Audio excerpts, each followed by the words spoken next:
दोस्तों, जरा सोचिए, एक तरफ कोई देश चाइना से गुपचुप तरीके से खतरनाक और एडवांस हथियार खरीद रहा हो, अपनी ही सेना को बहुत तेजी से कट्टरपंथी बना रहा हो, और दूसरी तरफ भारत जैसे विशालकाय और ताकतवर पड़ोसी देश को आंखें दिखाने की जुर्रत कर रहा हो। क्या ऐसा मुमकिन है? जी हां, पिछले कुछ समय से बांग्लादेश ठीक ऐसा ही कर रहा है। वो इसी घमंड और दोहरी चाल के नशे में इतना चूर था कि इंटरनेशनल लेवल पर खुद को एक बहुत बड़ी ताकत समझने की भूल कर बैठा। लेकिन इसी बीच ढाका की सत्ता में बैठे लोगों पर वक्त का एक ऐसा खौफनाक टाइम बम फट पड़ा है जिसने उनकी पूरी अकड़ और सारा का सारा घमंड एक ही झटके में मिट्टी में मिला दिया है। दोस्तों, यह बम कोई मिसाइल या गोला बारूद नहीं है, बल्कि यह एक ऐसा कूटनीतिक और इकोनॉमिक भूचाल है जिसकी उल्टी गिनती अब शुरू हो चुकी है। दरअसल इसी साल नवंबर के महीने में बांग्लादेश का LDC यानी लीस्ट डेवलप्ड कंट्री, जिसे हम आसान भाषा में गरीब या अल्प विकसित देश कहते हैं, उसका वह जादुई दर्जा हमेशा हमेशा के लिए खत्म होने वाला है। इसी दर्जे की आड़ में बांग्लादेश पिछले कई दशकों से पूरी दुनिया और खासकर भारत को कूटनीतिक तौर पर लूट रहा था।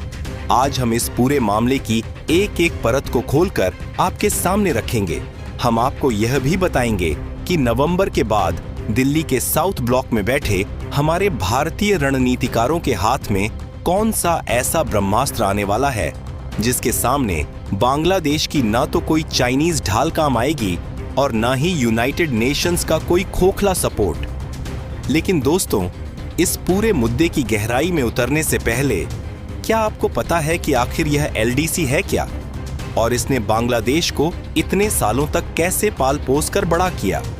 LDC यूनाइटेड नेशंस की तरफ से तैयार की गई एक ऐसी लिस्ट है जिसमें दुनिया के सबसे गरीब, लाचार और आर्थिक रूप से कमजोर देशों को शामिल किया जाता है।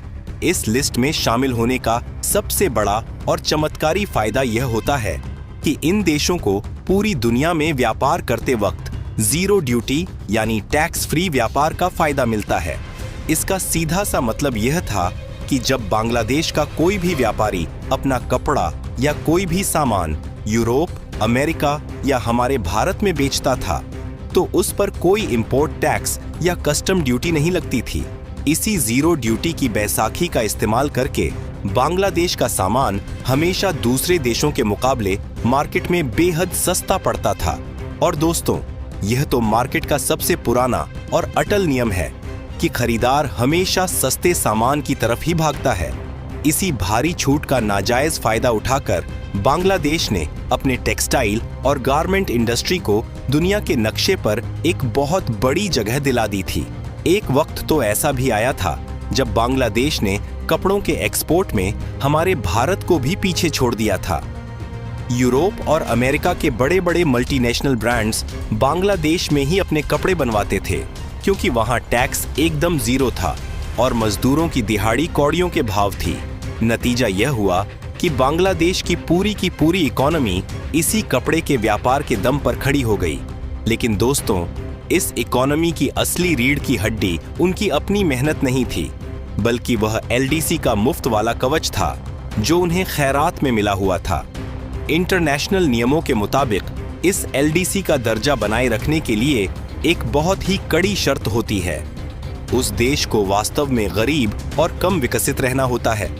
और दोस्तों, ठीक यहीं से शुरू हुआ बांग्लादेश का वह दोहरा और घिनौना खेल जिसमें वह पूरी तरह से माहिर था।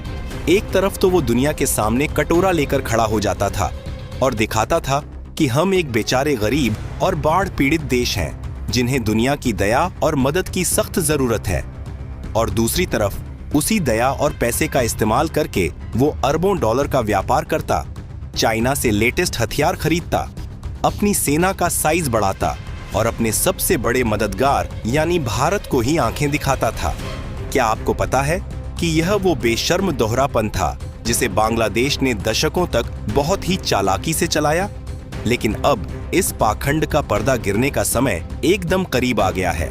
इसी साल नवंबर महीने में यूनाइटेड नेशंस के कड़े नियमों के मुताबिक बांग्लादेश को ऑफिशियल तौर पर LDC की लिस्ट से बाहर फेंक दिया जाएगा, और जैसे ही यह होगा, वो जादुई कवच जिसने बांग्लादेश को इतने सालों तक दुनिया की दया का पात्र बनाए रखा था, वो एक ही झटके में कांच की तरह टूटकर चकनाचूर हो जाएगा। नवंबर के बाद बांग्लादेश को वही इंटरनेशनल नियम मानने होंगे जो भारत, चाइना या किसी भी नॉर्मल डेवलपिंग देश पर लागू होते हैं।